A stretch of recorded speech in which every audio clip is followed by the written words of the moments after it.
Alis siya ng Monday. Ayun nga po ma'am. Para mas madali pag umuwi yan, mas mahirap ang communication. Yun nga ma'am. Ikaw Pero nasabi ko na sa kanya kanina, quiet naman siya. Basta,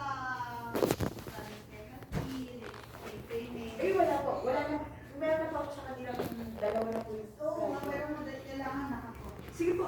So, yun ang ano nila. Opo. Yun ang gusto nila. Yun po, opo. Pali naman po. Okay, so payment. Okay po. Okay naman po. Kasi walang PDC. Pwede ba siya mag-PDC?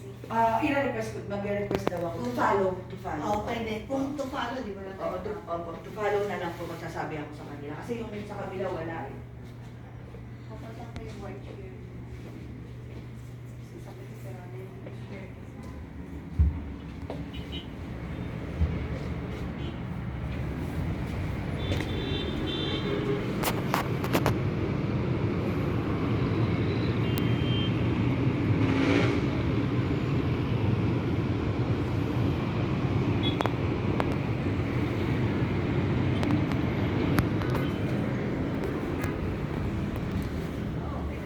Kasi yung parang hindi sila masyado yan na mag-aircon.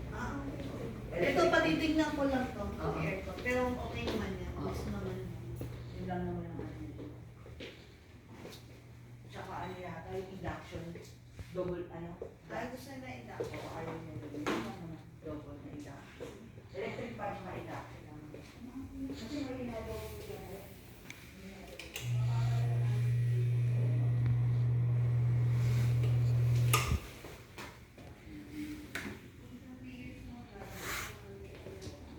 Kasi yung mga ano natin, hindi ko para kayo lang na magtataas ng treatment. Baka nasa kontrata naman talaga yan, pag dito, di ba?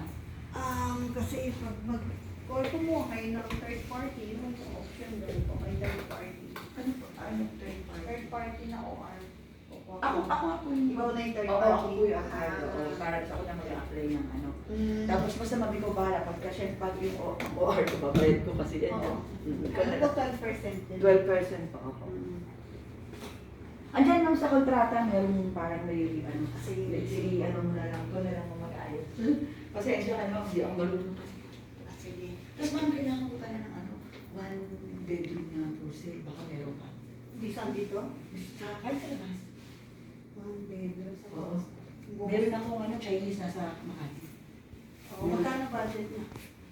Siguro, kasi kilalawan ko siya ng 10M sa Milano, okay naman siya eh.